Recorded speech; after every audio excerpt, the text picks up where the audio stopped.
ध्यायेत नित्यं महेशं रजतगिरणिभं चारुचन्द्रावतंसं रत्नाकल्पोज्ज्वलांगं परशुमृगबरा भीतिहस्तं प्रसन्नं पद्मासीनं समन्तात् अस्तुत्मृगनेर व्याघ्रकृतिं वसानं विश्वाद्यं विश्वबीजं निखिलभयहरं पंचवक्त्रं त्रिनेत्रम्। ओम नमः शिवाय। जय श्री राधे कृष्ण। आप सभी का हमारे YouTube चैनल पे बहुत बहुत स्वागत है। आइए सुनते हैं सोम प्रदोष व्रत की कथा। जब भी प्रदोष का व्रत सोमवार के दिन पड़ता है तो उसे सोम प्रदोष या सोमवार प्रदोष व्रत के नाम से जाना जाता है।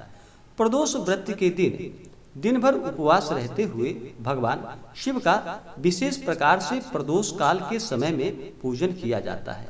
प्रदोष काल का समय जो कि सूर्यास्त से 72 मिनट पहले और सूर्यास्त के 72 मिनट बाद का समय यह प्रदोष काल का समय होता है।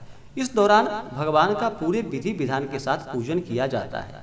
जो भी भक्त सच्ची श्रद्धा के साथ नियम और निष्ठा के साथ प्रदोष का व्रत करते हैं या प्रदोष व्रत का कथा श्रवण करते हैं, भगवान शिव के स्तोत्रों का पाठ करते हैं तो भगवान शिव जी की कृपा से उनके सभी दुख और कष्ट दूर हो जाते हैं तथा सभी प्रकार के सुख और समृद्धि की प्राप्ति होती है।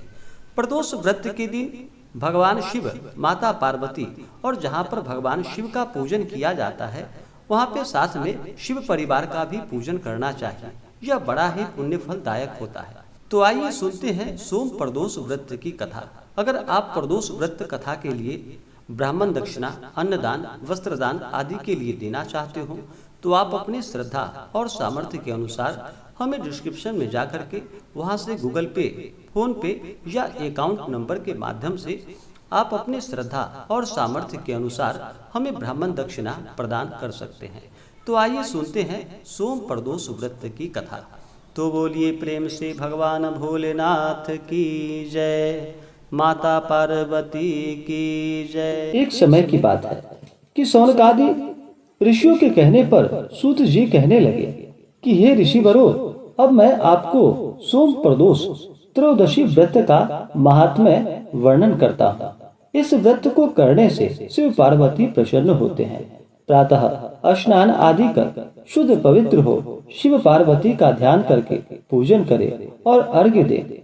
इस दिन ओम नमः शिवाय इन मंत्रों का 108 बार जप करना चाहिए। फिर स्तुति करे कि हे प्रभु, मैं इस दुख सागर में गोते खाता हुआ ऋण भार से दबा ग्रह दशा से ग्रसित हूँ। हे दयालु, मेरी रक्षा कीजिए। शौनकादि ऋषि बोले कि हे पूज्यवर महामते, आपने यह व्रत संपूर्ण कामनाओं के लिए बतलाया है।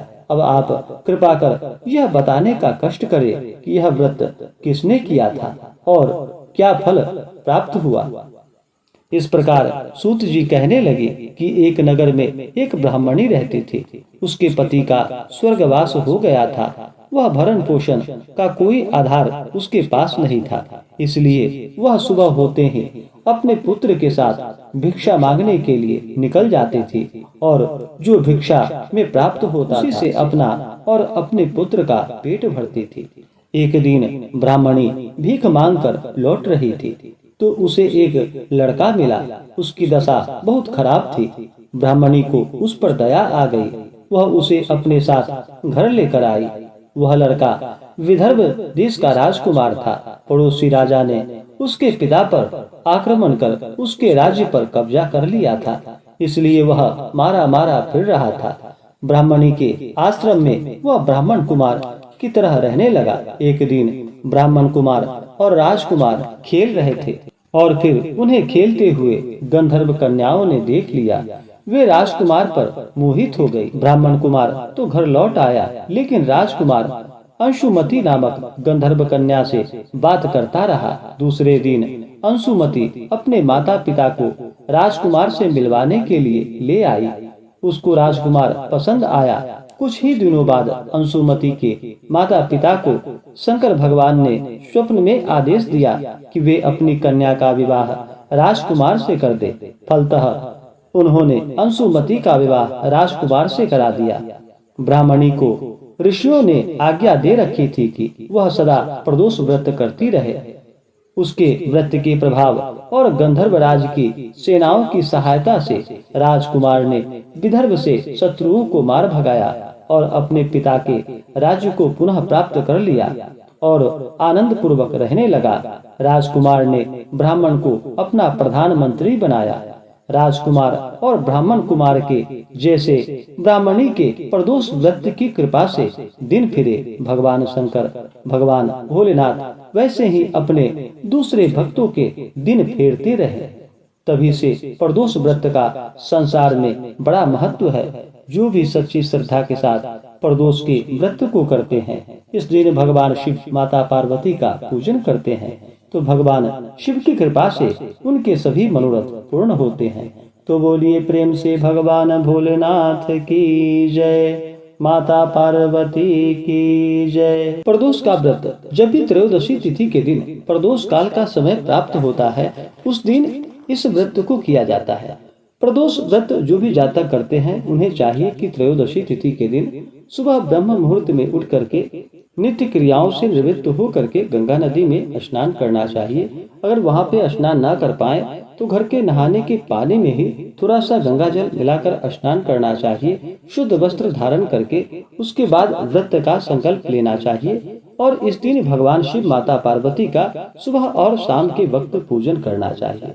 विशेष प्रकार से शाम के समय में सूर्यास्त से 72 मिनट पहले और 72 मिनट बाद के समय में, जो कि प्रदोष काल का वह समय होता है, तो इस दौरान भगवान शिव माता पार्वती का पूरे विधि विधान के साथ पूजन करना चाहिए। इस दिन ओम नमः शिवाय आदि मंत्रों का जप करना चाहिए। इससे पुण्य फलों की प्राप्ति होती है और भगवान शिव जी की कृपा से सभी मनोरथ पूर्ण होते हैं। तो बोलिए प्रेम से भगवान भोलेनाथ की जय, माता पार्वती की जय।